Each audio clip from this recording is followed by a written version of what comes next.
প্রথমে আজকে আমাদের মিডিয়া বন্ধুদেরকে স্বাগত। এই মুহূর্তে আমাদের যে অনুষ্ঠান, যে সিমলা ব্লক কমিটির উদ্যোগে আজকে হেজামারা সিমলা ব্লক কমিটির হেড অফিসে একটা মিটিং অনুষ্ঠিত হয়। এই মিটিংয়ে আমাদের মাঝে উপস্থিত আছেন আমাদের রাজ্যের মন্ত্রী তথা এলাকার বিধায়ক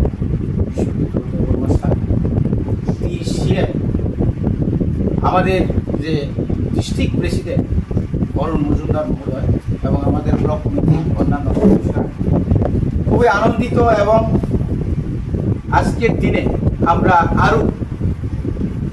আমরা আরও মনোহর বিশ্বাসের নেতৃত্বে যে 12 ফ্যামিলি এবং 59 ভোটার আজকে ভারতীয় জনতা পার্টি ছেড়ে ওনারা ত্রিপুরা মঠা এবং টিসিএফের আদর্শে অনুপ্রেরিত হয়ে আজকে আমাদের দলে ওনারা যোগদান করেছেন।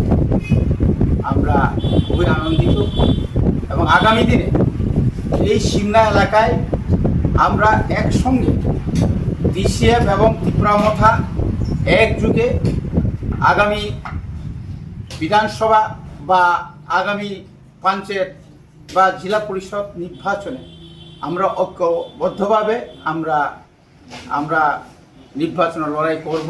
শুধু নির্বাচন লড়াই নয়, বর্তমান এলাকায় বিশেষ করে 65টি গ্রাম পঞ্চায়েতে যেভাবে দুর্নীতি হচ্ছে, এটার একটা প্রতিফলন আজকে আমাদের মাঝে যে মনোহর বাবুরা, আমাদের অন্যান্য যুবকরা এইভাবে যে দল ত্যাগ করেছে, এটা থেকে পরিষ্কার হয়ে যাচ্ছে যে আর সিমলাতে বিজেপি থাকবে না এবং আগামীতে বিজেপি শেষ হয়ে ত্রিপুরা মঠা অর্থাৎ টিসিএফ তারা সবাই যোগদান করবে এবং আগামী গ্রাম পঞ্চায়েত, জেলা পরিষদ বা পঞ্চায়েত সমিতিতে আমরা একদম 100% আমরা জোর গলায় বলবো যে আমরা এই সিমলা এলাকার যতগুলো পঞ্চায়েত, গ্রাম পঞ্চায়েত সমিতি বা জেলা পরিষদ যে সিট আমরা বই এটা আমরা আশা রাখছি। কয়েকদিন মধ্যে দেখলাম বিজেপি ত্রিপুরামঠা ছেড়ে BJP 65 family 61 voter BJP join করছে। এটা একটা নাটক। কারণ এর আগে আমরা একটা প্রোগ্রাম করছিলাম, সবাই জানে যে এই সিমলা এলাকাতে মানুষ সবাই জানে যারা পুরানো বোতলে নতুন জল নাকি না নতুন বোতলে পুরানো জল। কারণ ওই লোকগুলা কি যদি আমরা হিসাব করি যে এখানে যে ওই দিনের যে ঘটনাতে কোনো লোক নন্দী বাবুরা আগেই চলে গেছেন। গত বিধানসভা এবং পঞ্চায়েতে তো সে বিজেপি হয়েই কাজ করছিল, সে কবে আবার ত্রিপুরা মঠাতে বা টিসিএফে আইল।